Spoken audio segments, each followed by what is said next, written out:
On tonight's episode, we attend a ball. We meet a horny woman, and we meet a very horny man. Bull. Thing. So this is part 3 of my attempting to platinum Dragon Age Inquisition. Still playing it through in nightmare mode, finding it a bit harder, have to admit. Story wise, not much has really happened since the last video. Apart from attending this very strange ball where people just pick up random household items and stick them on their heads. I think he's walking around with a flour sack on his head, I'm not entirely sure. And also then roleplay Phantom of the Opera.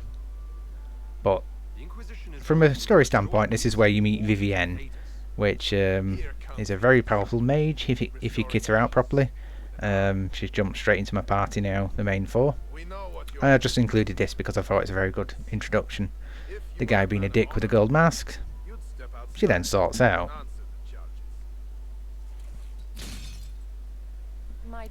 So party wise at this point, I'm still using 2 sword and shield warriors. I'm using Vivienne because I've geared her up a little better with skill points. I've got in the spirit tree, I've gone down to barrier, then dropped that entirely and gone straight to the fire tree, which seems to be a lot of heavy damage in that one. The firewall specifically, and also the fire mines. It does take a bit of preparation, but they're amazing when you pull them off. The 4th party member I've started using an archer rogue. Purely because if you run around as them, you can do a shitload of damage before anything even gets remotely close to you. Because it's kind of difficult in places this, it just helps. Literally any bonus you can get, any bit of damage you can get off before they get to you, great, fine. Also, if you play as Sarah here, she can actually have an ability to put enemies to sleep. So if you see a mage in the distance, put it to sleep, then move on. I've got to admit, I dropped Sarah out my party quick because I think she's a comedic relief character and I couldn't stand her. Her face is annoying, her voice is annoying, her character's annoying. She tries to be funny and it just comes across as annoying beyond belief. So yeah, I went with Varric. This side quest included purely because it's strange. You find a note on the floor which tells you about a ritual to bring someone's granddad back to life. You come to this point on the map, run around the pillar 3 times, and lo and behold, you get attacked by a skeleton with a giant bleeding sword, which I'm assuming is the granddad. I don't know. I think you get a couple of decent items out of it, but it's purely because it's the only side quest I've found that really made me laugh. The rest so far, about 16 hours in, they've kind of been a bit grindy, really. They're still in the hinterlands, but I have now moved on because they just go on and on and on and on and on. But because I'm a completionist, at some point I will come back and finish them off. Here it is on the map, the quest location, just in case you needed to see it. I've included this astrology thing purely because it's a tricky bugger. It's the first one I've come across that literally doesn't put... Well, it does. It puts too many stars in it for a change. In the last ones, you've had everything on the screen and you had to link up everything. This is the first I've come across that had a couple of rogue red herring stars. So just watch out for that. I kept cocking up at first trying to include them and couldn't make the bleeding pattern. Which kind of looks like a man shrugging. But apparently it's a dragon. So he's shown at the end. I'm still going for a shrugging stick man, to be honest.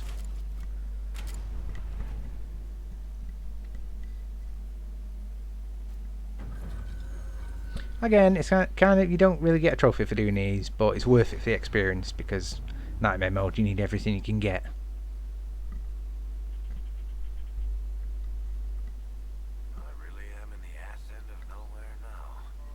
Now, I'm going to show you how, first of all, how not to do a combat scenario in this, and then hopefully how to kind of scrape through it. Not how to do it properly, just how to scrape through the damn thing. There's still a few little quests you can see knocking about, but this is related to the main one. The 2 main quests in the hinterlands really, deal with the rogue Templars and deal with the rogue mages. Rogue Templars aren't too bad. To keep at range a bit, because they're mainly obviously all using swords and shields because they're against magic. It's not too bad. As long as you're careful, you can take them down quite easy.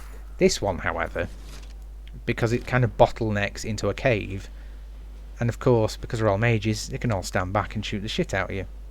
I didn't think of this when I was doing this and trying to use tactics.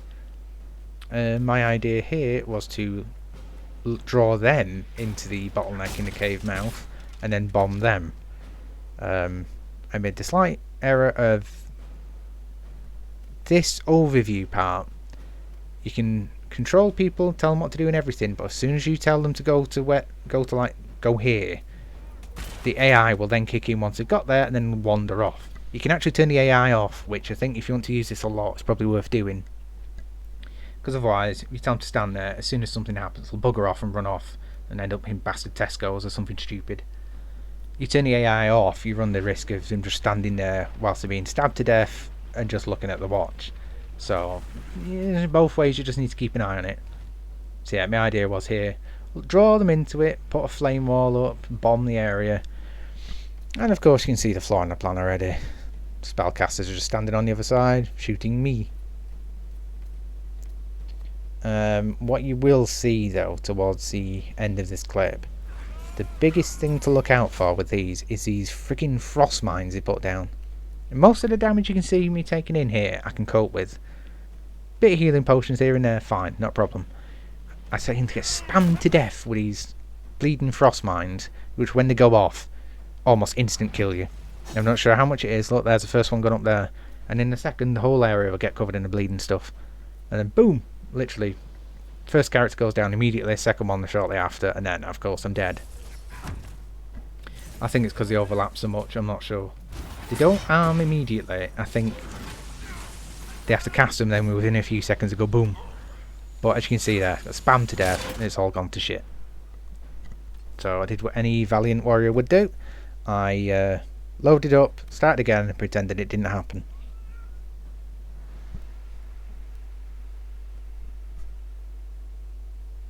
So for attempt number 2, I used the idea that I was going to try the same idea again. I've no idea why. Definition of insanity is to do the same thing repeatedly and expect a different outcome. So yeah, I got bored basically and just thought, right, run in and attack. This time it was a hell of a lot better. Went in, bombed the mages straight away. Firewall went straight up. And also as Varric, what you can do if you spec it right, he has an explosive arrow ability, which as soon as you hit someone with it, it'll obviously explode, hence the name, but it'll knock the people down. And also if you put more points into it, it'll knock anyone down in the area near them. So if you see a mage casting a spell, shoot them with a bleeding thing. They'll get knocked over and it'll get interrupted, and hopefully in that time one of you melee characters can run in and smack the shit out of them. It's just a case of really not worrying too much about the warriors in this. You can see the hired sellswords running at you. Yeah, they do damage, but compared to the mages, they don't do jack shit, to be honest. And you can see some of the frost mines going up, but luckily I seem to avoid on the whole at this point. I'd like to say it was intentional, but I think it's just accidental. As soon as I step away from the comfort zone and the outside of this cave, things start to go a little bit awry, but I still manage to just about pull it off. Again, like I said, hold my hands up. I'm not brilliant at this game, I'm just trying to wing it as best I can. If it works, screw it, it works. It's sometimes better as well to play as a bit of a bit character in these big fights and let the AI do the healing and the tanking job of keeping the enemies busy. So what you can do, as Varric there, as you just saw, no one was really paying attention to me, so I could run around and resurrect people as they die. And I do it again in a second, because I'm not really doing too much. I probably should be, I'm just kind of lounging about. But no one's really paying attention to me, so when I go to heal them, luckily I don't get hit so it doesn't get interrupted, so that's always worth bearing in mind. Because if you get hit when you're trying to resurrect someone, it'll fail. So you don't ever want to be trying to do it with your main character, really. Luckily here, they're shooting Vivienne, so they're not really looking at me. Bit of a cheat, but it works. And again, I go and get up Cassandra, I think. Is that what she's called?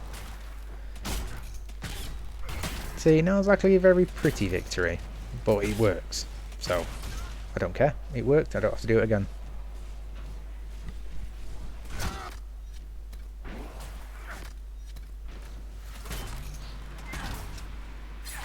I think it's just getting to a case of, once you pick your 4 people, constantly try and upgrade the gear. Be on the lookout for even hilts just to add onto your sword for a little bit more damage, or a patch for your armour, just a little bit more damage resistance. And that can really mean the difference between life and death. A nightmare mode I'm discovering. Apparently it gets a hell of a lot easier once you get to Haven and you get the specialised skill trees, but yet to see that yet, so it's manageable. So yeah, I finally dumped the hinterlands, moved on to the next area. I can't remember what it's called. Literally it's just to the north. Miserable wet place. Reminds me of Manchester, kind of. And then you meet Iron Bolt, who's another warrior, but carries a big bastard sword and knocks the crap out of everything. This I included purely because I had to go through it myself, so I want you guys to endure it as well. First two, not a problem. Third one, took forever and a day. And this, bear in mind, I'm not that jerky controlling it. It's actually on ×4. This is how long it took me to do it. Where do you think the third one might be? Where do you think it'll be? Over there? Nope. Over there? Nope. Over there? Nope. On that mountain? Nope. The most frustrating thing I've done in a while. I've got to admit, once I finished this, I saved and then threw myself in the sea. Kind of masochistic, but I was pissed off with the game at that point and quit.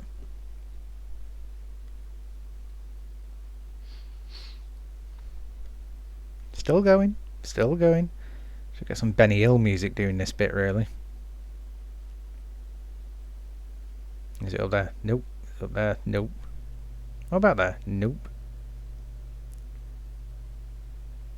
Where do you think it would be? Okay, I've got to admit, I didn't realise it was this long. Out in the middle of the feckin' ocean. Of course. Why wouldn't it be?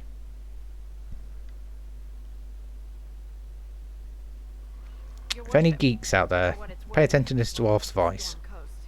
I would have sent word sooner, but our efforts have been delayed. If you're a Shadow like myself, you'll know it was lightning from Final Fantasy 13. Well, the 13 trilogy. If you're not a Shadow, well, I don't envy your life at all. I've got to admit, I then end the video here, so I'm going to start making some proper headway into this area on the next one. But just pay attention to the end of this clip. It ends on a bit of an ominous ending. I shall see you next time, guys. Thanks a lot for watching.